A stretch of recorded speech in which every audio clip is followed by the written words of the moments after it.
नमस्ते, भारत एक्सप्रेस देख रहे हैं आप। मैं हूं आपके साथ रोहित पोखरियाल।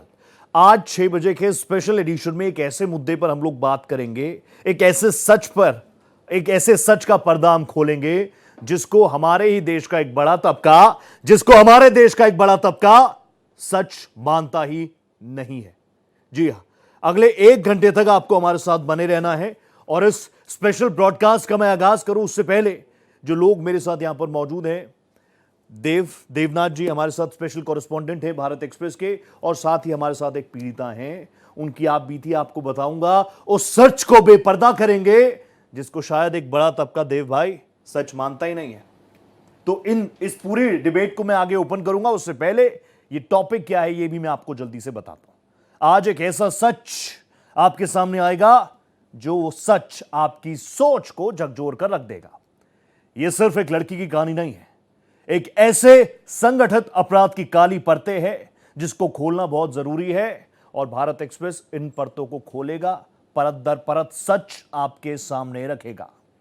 जरा सोचिए, सोशल मीडिया पर एक मीठी बातचीत होती है, प्यार का दिखावा करने के लिए अपना नाम बदलकर नवीन रखा जाता है, और जब लड़की अपने शहर, अपने परिवार को छोड़कर विश्वास की डोर पर आगे बढ़ती है तो उसके सामने जो सच आता है वो किसी डरावने सपने, किसी नाइटमेयर से कम नहीं।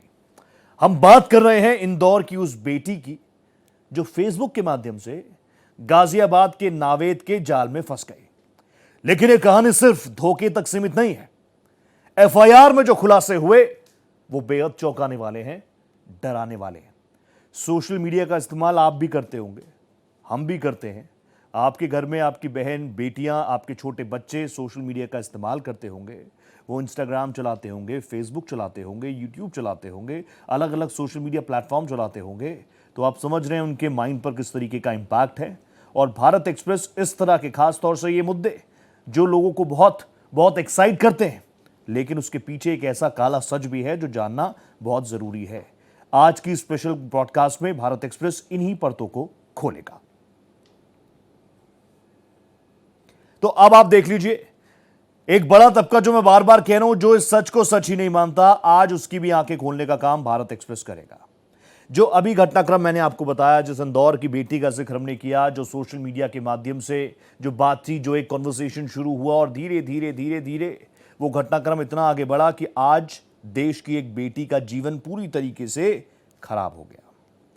बड़ा सवाल यह है कि क्या आपकी, हमारी बेटियों पर कोई निशाना लगा रहा है, कोई उनको टारगेट कर रहा है? क्या सोशल मीडिया अब साइबर क्राइम के साथ साथ ऐसे अपराधों का भी नया अड्डा बन चुका है? सवाल यह भी कि क्या कानून के शिकंजे से बचने के लिए नाम बदलने की यह रणनीति सोची समझी साजिश है? ऐसे मामलों में जो संगठित अपराध और जबरन धर्मांतरण के आरोप लग रहे हैं, उस पर क्या कानून पर्याप्त रूप से सख्त है भी या नहीं? और सबसे बड़ा सवाल, क्या अब हमारी युवा पीढ़ी को सोशल मीडिया के इस भंवर जाल से बचाने के लिए कोई नई रणनीति बनानी पड़ेगी? तो देखिए, यह पूरा घटनाक्रम एक स्क्रिप्ट मैंने आपके सामने पढ़ दी है, लेकिन अब इस स्क्रिप्ट की परतें खोलना बहुत जरूरी है। भारत एक्सप्रेस इन मुद्दों को लगातार इसलिए भी उठाता है क्योंकि ये आपके, हमारे अपने नौनिहालों से आने वाले भविष्य के साथ किस तरीके से खिलवाड़ किया जा रहा है। बिना देरी किए वापस मैं इस चर्चा को शुरू करता हूं। मेरे साथ भारत एक्सप्रेस के senior correspondent, special correspondent Devnath तो है ही हैं, जिन्होंने इस पूरे मामले को, तमाम चीजों को देखा है, समझा है। मैं उनसे भी सवाल करूंगा। और मेरे साथ पीड़िता, इंदौर की वो बेटी, देश की वो बेटी जिसने शायद अपना सब कुछ खो दिया, वो मेरे साथ स्टूडियो में मौजूद है। मैम, मैं आपको नमस्ते कर रहा हूं। मैं आपसे जानना चाह रहा हूं कि ये सारा जो मैंने पूरी स्क्रिप्ट पढ़ी, आपके जीवन की तो ये आप बीती है। इस वक्त आपको देश के लोग सुन रहे हैं, तमाम हुक्मरान आपको सुन रहे हैं, देश में महिला जो फैक्टर है वो आपको सुन रहा है, आधी आबादी आपको सुन रही है। और यकीन मानिए आपको साधुवाद भी है, क्योंकि कई लोग इस तरह के चक्कर में पड़ते हैं, इस तरह से घटनाक्रम पीड़ित होते हैं, लेकिन वो सामने नहीं आते। लेकिन आपने ये हिम्मत दिखाई, आप एक नजीर बनेगी। मैं सबसे पहले आपसे जानना चाहता हूं, ये पूरा घटनाक्रम आपके साथ क्या हुआ? जी, मेरी 2012 में फेसबुक पे नवीन राणा नाम के लड़के से दोस्ती होती है, और दोस्ती के बाद में हमारी अच्छी बातचीत और अंडरस्टैंडिंग मिलने लगती है। फिर नवीन कहता है तुम अपने घर में बात कर लो, हम शादी कर लेंगे। बट नवीन शादी के लिए मुझे फोर्स भी करता था कि नहीं कोई बात नहीं, मतलब तुम शादी कर लो। ठीक है। अब बात ये है कि मैं अपनी फैमिली से जब डिस्कशन करा तो हम एक ब्राह्मण फैमिली और मेरे घर में अलाउ नहीं है इंटरकास्ट मैरिज। ठीक है। तो नवीन ने कहा कोई बात नहीं, तुम आ जाओ और हम शादी कर लेंगे, उसके बाद तो घर वाले अपना ही लेंगे। इसी तरीके से नवीन अपना एक फ्रेंड भेजता है, उसका नाम वसीम होता है, और वो फ़ोन लेकर आता है और ये कहा जाता है कि तुम घर से निकलो तो अपना मोबाइल घर छोड़ के आना और तुम साथ में वसीम के आ जाना। और वसीम मुझे मिलता है अपना हज़रत निज़ामुद्दीन है, वहाँ पर मिलता है नवीन मुझसे, मैं वसीम के साथ आती हूँ यहाँ तक। फिर उसके बाद में वो कहता है कि घर का कोई इंतज़ाम नहीं है, घर तो क्यों ना हम एक काम करते हैं, मेरा एक दोस्त है उसके घर पे चलते हैं और वहीं पर ही रहेंगे। हम वहाँ जाते हैं तो वहाँ देखते हैं कि बहुत सारे लोग बाहर की तरफ खड़े हुए हैं और अंदर एक गेट है, उसमें अंदर लेडीज़ जा रही हैं। ठीक है। पर जैसे ही हम वहाँ जाते हैं तो मुझे नवीन वहाँ छोड़कर चला जाता है मुझे वहाँ पर। अब 3-4 दिन मैं वहीं पर रहती हूँ। मैं कहती हूँ कि नवीन को बुलाइएगा, बुलाइए, काफ़ी दिन हो गए हैं, वरना मुझे अब मेरे घर भेज दीजिएगा। तो वो कहते हैं कि नवीन तो नहीं आएगा, आप यहीं पर ही कुछ दिन तक रहेंगी। दिल्ली में? नहीं, फुलत में। फुलत ले जाता है वो मुझे। फुलत ले जाता है? जी जी, फुलत। ठीक है। मुजफ्फरनगर के पास में आता है फुलत गांव। मौलाना कलीम सिद्दीकी का वो मदरसा है, तो मुझे पता पड़ता है कि मदरसा है। और वो लोग नवीन को नावेद बोलते थे, नवीन नहीं नाम था उसका जी। फिर उन्होंने बोला कि जब मैं उनके सर का थोड़ा दर्द बनने लगी तो फिर उन्होंने वहाँ पर मुझे मेरठ भेजा और बोला कि तुम इनके साथ चले जाओ और ये तुमको एक जगह मेरठ लेकर जाएंगे, वहीं पर ही नवीन आएगा। ठीक है। बट वहाँ पर नवीन आया भी, वहाँ मैं पहुँची और फिर वहाँ पर नवीन आया। तो जब नवीन वहाँ आया तो हमारे झगड़े होने लगे और मैंने बोला मुझे छोड़ के तुम क्यों गए? हाँ। तो बोला कि मैं एक मुस्लिम फैमिली से हूँ। हाँ। और तुम इस तरह से मत करो और तुम्हें इस्लाम को पढ़ना होगा, सीखना होगा, वरना मेरे घर वाले तुम्हें एक्सेप्ट नहीं करेंगे बिल्कुल भी। धर्म परिवर्तन के लिए आपको प्रेशराइज किया जाने लगा? जी जी। आप जब पहुंची फूलत तो आप एक मदरसे में रह रही थी? जी। ये जब आप हैं इंदौर से? जी।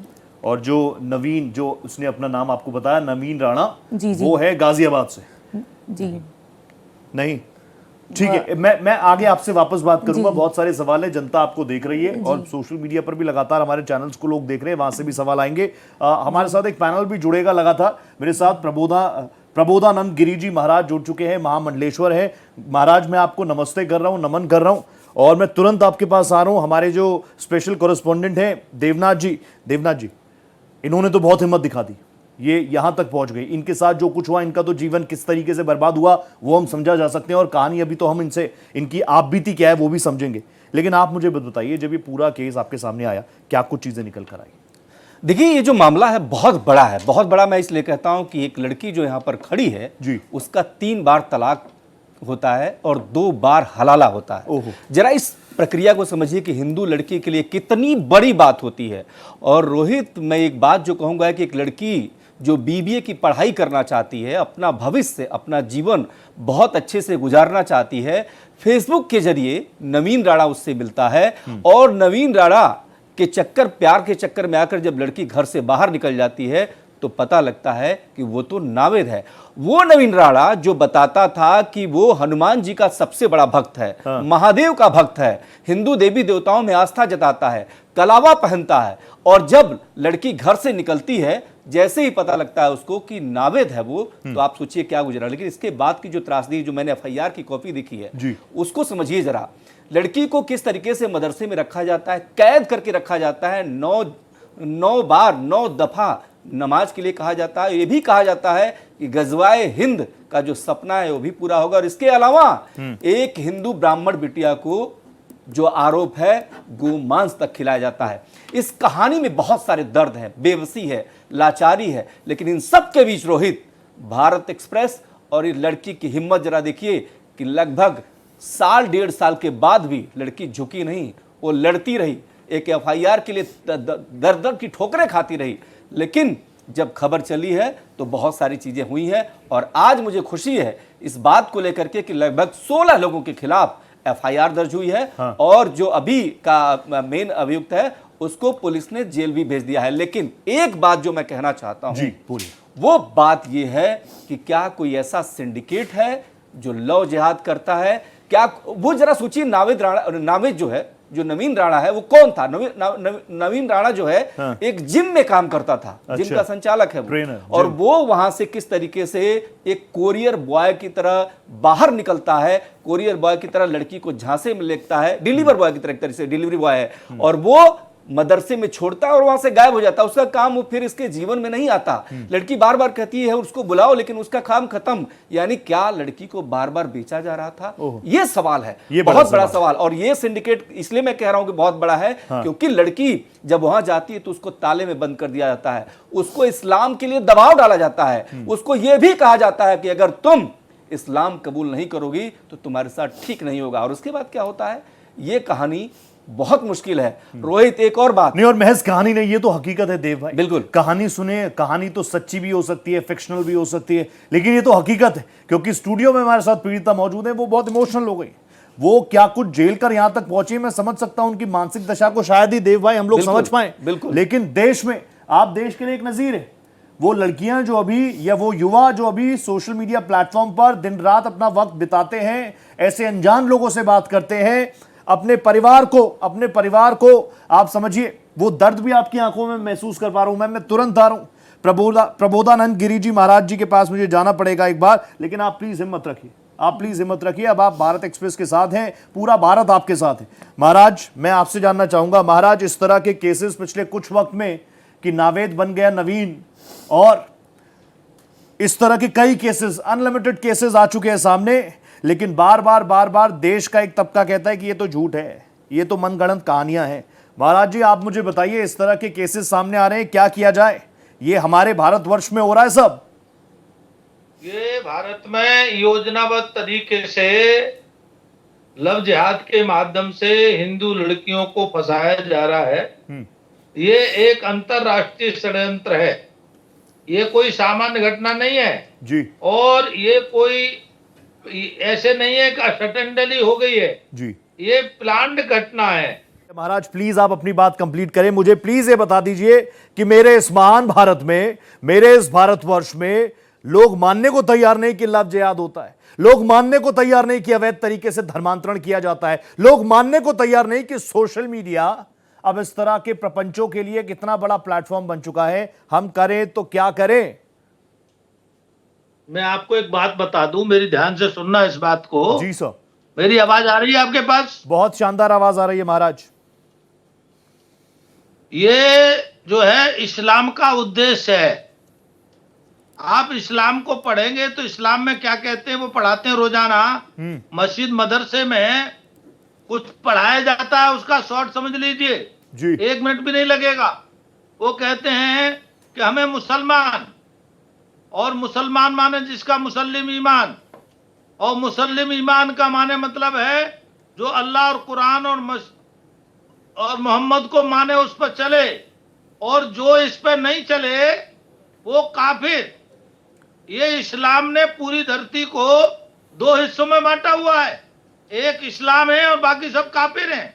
फिर आगे कहते हैं कि मुसलमान को करना क्या है, मुसलमान को अच्छा मुसलमान बनना है। और मुसलमान क्यों बनना अच्छा मुसलमान? तो उसको जन्नत प्राप्त करनी है, और जन्नत में क्या मिलेगा? 72 हूरें मिलेंगी जी। सोने के पात्र होंगे, सोने के महल होंगे, और दारू की नदियां होंगी। और ये 72 हूरें सोने के पात्र में दारू लेकर के उपस्थित होंगी, और अल्लाह भोग का आदेश देगा। अल्लाह के आदेश से 72 हूरों का भोग प्राप्त होगा। भारत में नहीं, पूरे वर्ल्ड में ये 72 हूरें पाने के लिए मुसलमान पागल हो गया है। तो वो कहते हैं इसके लिए करना क्या पड़ेगा? तो वो कहते करने में काम, पहला काम है कि एक एक काफिर को मुसलमान बनाओ। ठीक। अगर एक काफिर मुसलमान बनेगा तो उसको अल्लाह सीधे जन्नत में भेजेगा। दूसरा स्टेप है, अगर मुसलमान ना बने तो फिर उस काफिर का उत्पीड़न करो, उसको इतना परेशान करो ताकि वह मुसलमान बन जाए। ये लव जिहाद उसी का हिस्सा है ठीक। कि लव जिहाद में इतना दुखी करो उस देवी को, कन्या को, कि वो जो है दुखी होकर के मुसलमान बन जाए। ठीक है। और मैं तो कहता हूं ये देवी बच गई। और उसके बाद अगला आदेश है इस्लाम में, अगर वो उत्पीड़न करने के बाद, अत्याचार करने के बाद भी अगर वो इस्लाम कबूल ना करे तो उस ठीक है महाराज, मैं वापस आ रहा हूं आपके पास। महाराज मैं वापस आ रहा हूं आपके पास। मैम एक बार फिर से मैं आपके पास आना चाह रहा हूं, पूरा देश आपको देख रहा है, सुन रहा है। अभी जैसे देवनाथ जी ने मुझे बताया, दर्शकों ने सुना, आपके साथ बार बार निकाह हुआ, बार बार तलाक हुआ, हलाला तक हुआ आपके साथ? जी, 2 बार मेरे साथ में हलाला हुआ, 3 बार निकाह हुए थे। पहला निकाह अब्दुल रहमान से कराया था मौलाना कलीम सिद्दीकी ने। फिर उसके साथ में लड़ाई झगड़ा होता था, तो क्योंकि वो मुझसे महज उम्र में बहुत बड़ा था, और तो उसने शिकायत करी हज़रत से, और हज़रत ने बतौर सज़ा के हमें मेरठ भेज दिया। और मेरठ से आने के बाद मुझे जयपुर भेजा गया। वहाँ पर अब्दुल रहमान ने फ़ोन पे तलाक दे दिया जी। फिर हज़रत ने कहा कि नहीं कोई बात नहीं, अब वो माफ़ी मांग रहा है और वो तुम्हारे साथ अच्छे से रहेगा। फिर हज़रत ने वहीं पर ही जयपुर में जो मदरसा था उसमें रहने वाले एक हज़रत जी हैं जिनका वो मदरसा था, ज़िम्मेदार थे वो वहाँ के, उनसे उन्होंने हलाला करवाया। वो 5 दिन उन्होंने उनके साथ रखा। फिर उसके बाद में उन्होंने तलाक दिया। वापस फुलत लेके गए। जब फुलत लेकर गए तो वहाँ पर अब्दुल रहमान नहीं था, उसकी जगह पे मोहम्मद मुदस्सिर पठान से मेरा निकाह करवाया गया। ठीक है। फिर उसके बाद में वहाँ वो मेरे को लेकर गुजरात गया, 3 साल वो था। फिर उसके बाद में उसकी डेथ हो गई। फिर उसी का दोस्त था, मुदस्सिर का ही दोस्त था, खालिद हुसैन, जो लोनी का है। और खालिद हुसैन ने 2 साल तक मुझे रखा। फिर उसके बाद में उसने जब डाइवोर्स दिया तो उसने फिर कहा, उसके घर वालों ने जी कि समझ रहा हूँ मैम इस दर्द को और आपकी इस कहानी को। मैं बार बार कह रहा हूँ, आप नज़ीर हैं देश के लिए। बहुत सारे लोग इस तरह की घटनाओं से दो चार हो रहे हैं लेकिन बोलते नहीं है, डर के मारे, सामाजिक प्रेशर के मारे। कई और सवाल मेरे जहन में है, इस चीज़ को, इस तस्वीर को और एक्सपोज करेंगे। नंद किशोर गुर्जर साहब अगर मेरे साथ जुड़े हैं, जो कि विधायक है लोनी से, किसी परिचय के मोहताज नहीं है। नंद किशोर जी, आपको मेरी आवाज़ आ रही है? आ रही है। नंद किशोर जी, सबसे पहले तो राम राम आपको। लगातार हम आपको देखते हैं, आप इस तरह के सामाजिक मुद्दों को उठाते हैं, जनता के बीच काफ़ी पॉपुलर भी हैं। लेकिन नंद किशोर साहब मुझे बताइए, एक युवती इंदौर से निकल कर आ जाती है निज़ामुद्दीन से फिर मुजफ्फरनगर, और फिर वो घूमते घूमते घूमते घूमते कई बार उसका निकाह हो गया, कई बार उसका हलाला हो गया। कोई सुनने वाला नहीं है क्या? और यही सब चलेगा देश में? देखिए, उत्तर प्रदेश के यशस्वी मुख्यमंत्री माननीय योगी आदित्यनाथ जी की सरकार में संभव नहीं है कि इस तरह कोई जिहाद कर सके। ये जैसे ही जानकारी हमें मिली, मैंने कमिश्नर गाजियाबाद से बात की और उनको बधाई कि उन्होंने तत्काल कार्रवाई की।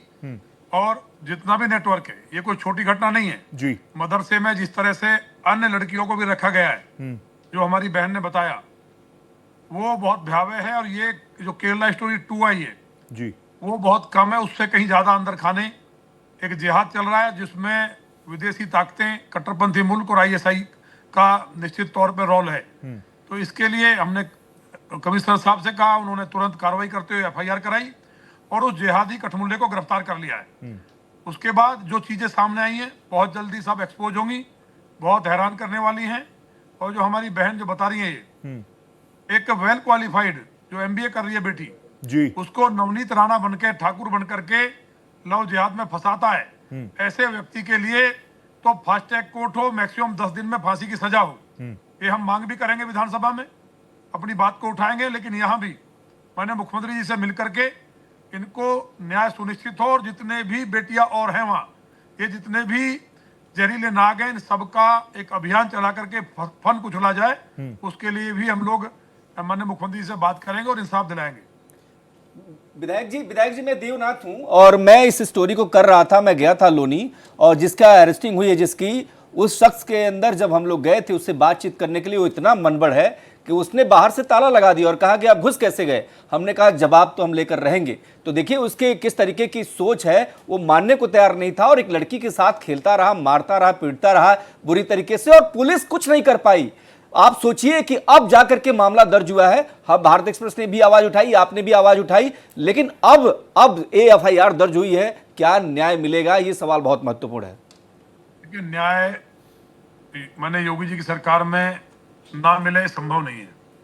ये पूरा प्रदेश और देश जानता है कि माननीय योगी जी को कठोर कार्रवाई के लिए और न्याय के लिए जाना जाता है। ठीक है। हमने कई मसलों पे बहुत कठोर कार्रवाई कराई है। एक केस नहीं है, इस तरह के केस अभी एक कर्नाटक से एक लड़की को लेकर के ठाकुर बाबा गैंग का, कर्नाटक से वो मुझसे मिली, एफआईआर नहीं कर रही थी सहारनपुर पुलिस जी। हमने वहां चेतावनी दी, कप्तान को गिरफ्तार हुए और सारे जिहादी जेल में हैं। लेकिन लौनी में पकड़ा गया, ये मेरे लिए चुनौती है।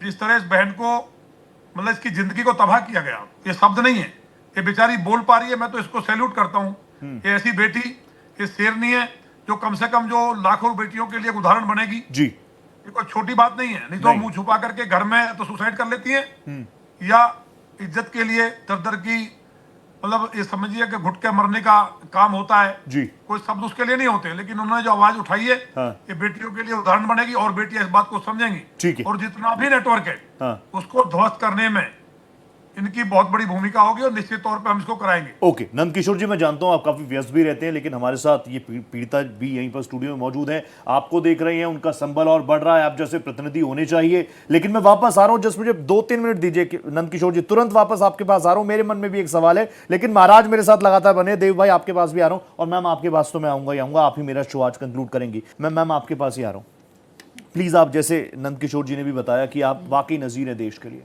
मैं आपसे जानना चाहूंगा, पुलिस प्रशासन के पास भी तो गई होंगी आप? हाँ जी, 2024 में मैं कई दफ़ा डीएलएफ अंकुर विहार में एसएचओ थे राम गोपाल सर, उनके पास में कई बार गई। उन्होंने मेरा मतलब ये भी पूछा कि तुम इस पे मुकदमा करना चाहती हो, मेरा वीडियो भी बनाया, उन्होंने बोला हाँ जी मैं पूरी तरीके से तैयार हूँ मुकदमे के लिए। ठीक है। उसके बाद उन्होंने नॉर्मल हस्बैंड वाइफ की मारपीट का मुकदमा लिख दिया, जबकि मैं कितनी मुश्किलों से बाहर निकल पाई थी, और निकल के मैं उनके पास गई कि सर आप, इसने इंसान ने मेरा हलाला भी करवाया है, इसने मेरे को अब ये मेरे को नोटिस भेज रहा है कि हिंदू मुस्लिम की शादी नहीं होती है। तो सर मैं अगर हिंदू हूँ और मैं मुसलमान नहीं हूँ तो मेरा हलाला क्यों, फिर 5 साल तक उसने मुझे रखा क्यों?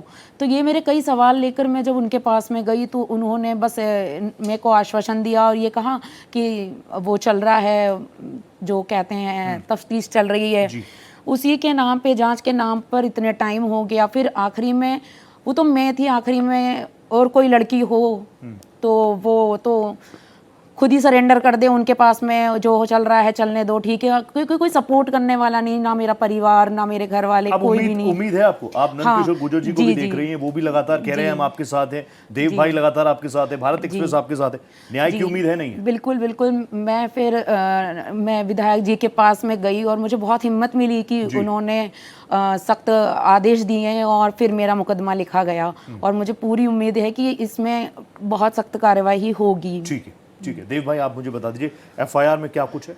बिल्कुल, मैं विधायक जी से एक बात कहूंगा कि ये मुझे लोनी में नेक्सस जिस टूटेगा तरीके कि नहीं टूटेगा ये भी बताइए। ये बड़ा नेक्सस है, और लोनी में खास करके इस तरीके की केसेस बहुत सारे आते हैं, कई ऐसे लोग हैं। हालांकि आपने बहुत काम किया वहां पर और इसका परिणाम भी दिखता है, लेकिन उसी पुलिस ने लगभग साल भर से ज्यादा इस लड़की को टहलाया, उसको घुमाया, और जब लड़की एक सीरियस इशू को लेकर के जब जा रही है, उसके खिलाफ एफआईआर नहीं होता है और वो मारपीट का मामला दर्ज हो जाता है, पति पत्नी का मामला दर्ज हो जाता है, जबकि एक हिंदू लड़की है, इसको घुमांस तक खिलाने का आरोप है। आप विधायक जी, लगता है पुलिस की सोच में कोई बदलाव नहीं आया क्या? क्योंकि महाराज जी तो बहुत सख्त हैं इन सब चीजों को लेकर के, लेकिन जो लोकल लेवल पर पुलिसिंग है, क्या उसकी सोच में एक समस्या आ रही है? ये सवाल मैं जरूर आपसे जानना चाहता हूँ। मुझसे अभी ये बहन हमारी मिली, मैंने इसको गंभीरता से लिया, क्योंकि मुझको मालूम है कि कितनी ऐसी बेटियां हैं जिनके साथ ऐसा हुआ, बोलती नहीं है। इन्होंने हिम्मत दिखाई और ये कहा चाहे मैं मर जाऊं इंसाफ दिला के रहूंगी। जो बहुत सी बेटियां वह मदरसे में देखी, उन कठमुल्लों के पास, ये जो लव जिहाद में फंसा करके लाते हैं और उनकी ज़िंदगी बर्बाद करते हैं, तो मैं उनके लिए लड़ूंगी। तो हमें भरोसा हुआ, फिर मैंने कमिश्नर गाजियाबाद से बात की, और मैं इस बात के लिए बधाई दूंगा कमिश्नर गाजियाबाद, पहले भी इस तरह के मामलों में बहुत मतलब कोई कभी डिले नहीं किया, एग्रेसिव होकर के काम किया है। ठीक। तो इन पर मुकदमा दर्ज हुआ, और जो हमारे एसीपी हैं और इंस्पेक्टर हैं अंकुर विहार, उन्होंने उसको गिरफ्तार भी कर लिया है। और उसका सही से ऑपरेशन हो और सही धाराओं में मुकदमा दर्ज हुआ है और पूरा जो गैंग है, मेरी बात हुई है, कोई बचेगा नहीं, ये नाजीर बनेगा। लेकिन मैं पुनः ये हमारी बहन जो है, ये बेटी जो है हिंदुस्तान की, इसके साथ जो गद्दारी हुई, जो नीचता की हिंदू बन के, ये एक उदाहरण बनेगी हिंदुस्तान की बेटियों के लिए। और जहां जहां भी ये जिस तरह के ये जिहाद के मामले हैं, वो बेटियां सामने आएंगी जी। और ये जो पूरा नेक्सस है, इसको ध्वस्त करने में इनकी बड़ी भूमिका होगी। और पूरी तरह से, भले ही परिवार साथ नहीं है, ये हमारी बहन है, हमारे परिवार का हिस्सा है, ठीक है, इनकी जिम्मेवारी हमारी है, मदद हम करेंगे, लेकिन उनको राक्षसों को सही जगह तक पहुंचाया जाएगा। फांसी से कम इसमें मंजूर नहीं। ठीक है, जो लोग फरार हैं, अगर नंदकिशोर जी, आपसे यही उम्मीद भी की जाती है कि इस तरह के मामले जब आप उठा रहे हैं तो बिल्कुल अंत तक लेकर जाएंगे। हम भी आपके साथ खड़े हैं, भारत एक्सप्रेस आपके साथ खड़ा है। मैम, मुझे शो तो क्लोज करना है, लेकिन मैं चाहता हूं, मैं जानता हूं कि आपके साथ जो बीता है, अगर उसके बारे में हम सोचेंगे तो आंखें भर आएंगी, आपकी नहीं हमारी भी भर आएंगी। लेकिन इस वक्त आपको भारत एक्सप्रेस की स्क्रीन के जरिए लाखों करोड़ों बेटियां देख रही होंगी, उनके पेरेंट्स देख रहे होंगे, उनके लिए अगर आप कुछ कहना चाहें। जी, मैं सभी बेटियों से कहना चाहती हूँ कि अगर आप फेसबुक, इंस्टाग्राम कुछ चला रही हैं, तो जिस तरह से ये फंसाते हैं, जिस तरह से लड़कियों को बहलाते हैं, तो उससे वो सावधान रहें, किसी पे यकीन ना करें, ट्रस्ट ना करें। इनका एक यही फंडा होता है कि लड़कियों को ये महंगे तोहफे और अच्छा खिलाना पिलाना, शॉपिंग कराना, घुमाना, फिर उसके बाद में वो नर्क से बदतर तुम्हारी ज़िंदगी कर देंगे कि लौट के तुम ना अपने माँ बाप की हो पाओगी, ना ही अपने घर परिवार की। मतलब फिर तुम्हें वहाँ जो टॉर्चर मिलेगा, जब मुझे मारा पीटा जाता था या मदरसे में, या मेरे जो आदमी थे उनकी तरफ से, तो मुझे सबसे पहले अपनी माँ याद आती थी। माँ और भाई बहन, जब उनके मैं परिवार वालों को देखती थी तो मुझे वो लोग याद आते थे कि आज काश वो मेरे साथ होते तो शायद तक मुझे जिस तरह से इतने नाजों से पाला, इतने अच्छे से मुझे रखा, तो वो अगर यहाँ होते तो आज इन लोगों का क्या हशर करते। पर गलती यहाँ मेरे से ये हो गई। और खैर, मैं तो एक हिंदू लड़का समझ के ही आई थी, मुझे नहीं पता था कि वो एक मुस्लिम निकलेगा, या मुझे किस तरह से फंसाया गया या क्या करा गया, मुझे कुछ नहीं पता। पर गलती से भी किसी पर ट्रस्ट ना करे, जो हमारा अच्छा होता है ना, वही सबसे बड़ा दुश्मन निकलता है हमारा। ठीक है जी, ये आपके आंसू कहने के लिए शब्दों की जरूरत नहीं है। इस वक्त देश आपके इन भावों को देख रहा है। आप हिम्मत रखिए, देश आपको देख रहे हैं। वाकई आप कई लड़कियों का जीवन शायद आज बचा रही होंगी। मैं जानता हूं कि हमारा बुलेटिन ओवर जा रहा है, हमें क्लोज करना है, बहुत सारी बंदिशें होती हैं, लेकिन कई बार ऐसी तस्वीरें आती हैं जब ठीक है, टाइम आगे हो जाएगा, ऐड आगे चल जाएंगी, लेकिन ये पूरा मामला देखना जरूरी है। आपका ये दर्द, ये व्यथा ऐसी व्यर्थ नहीं जाएगी। और सरकार को भी है ना, इस तरह से कोई ऐसा सख्त कानून देना चाहिए कि कोई लड़की अगर जाए तो उसकी कंप्लेंट ले ली जाए, और जांच के नाम पर उसको इतने दिन तक है ना धक्के ना खिलाया जाए। पहले प्रताड़ना और फिर उसके बाद रिपोर्ट दर्ज करवाने के लिए कम से कम उस दर्द से तो बचे कोई पीड़िता। बिल्कुल रोहित, ये हुआ है इनके साथ। ये ऐसा हुआ है कि थाने में गई हैं, सब जगह गई हैं, और लेकिन सुनवाई नहीं हो रही। लड़की जाए तो जाए कहाँ? जी, नहीं समझा जा सकता है। वाकई आप प्लीज बी स्ट्रांग। आज कई लड़कियां, मैं तो बार बार कह रहा हूं, कई लड़कियां शायद जिस गलत कदम को उठाने वाली होंगी, वो शायद यहां पर रुक जाए, एक बार सोच लें, आपकी बातें, आपके दर्द, आपके आंसू, इन चीजों को समझ लें। नंदकिशोर गुर्जर साहब, आप जुड़े मेरे साथ, बहुत बहुत धन्यवाद। इस मुहिम को लगातार हम भी बढ़ाते रहेंगे, आप भी हमारे साथ रहेगा, बहुत धन्यवाद। थैंक यू सो मच देव भाई, आपने इस रिपोर्ट को लेकर हमारे सामने, और कम से कम हमारा जो कर्तव्य है, मीडिया का जो कर्तव्य है, आईना बनने का समाज के सामने, और इस तरह के केसेस के बाद तो मैं कहता हूं कि समाज भी कहीं ना कहीं फेल हुआ है। बहुत धन्यवाद मैम, आप आई हमारे पास, थैंक यू सो मच।